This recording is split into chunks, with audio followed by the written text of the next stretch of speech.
গত 25শে মে আমাদের সোনাইছড়িতে সুমননাথের ভাড়াটিয়া বাড়িতে বিকাল দুপুর 11টা থেকে 12:30টার মধ্যে একটা চুরির ঘটনা ঘটে। তার ভাড়াটিয়া কিছু ক্যাশ টাকা নিয়ে যায় বলে আমাদের কাছে কমপ্লেন আসে। আমরা পিও ভিজিট করি এবং পিওর কাছে একটা বাড়ি থেকে আমরা সিসিটিভি ফুটেজ কালেক্ট করি।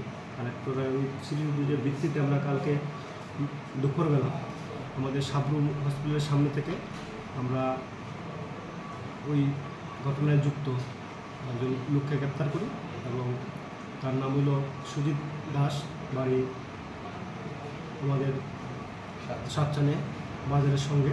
এবং তার কাছ থেকে আমরা চুরি যাওয়া 35,410 টাকা রিকভারি করি এবং তারা আমরা ইন্টারভিউ রাখছি। আজকে কিন্তু তাকে প্রেরণ করা হবে।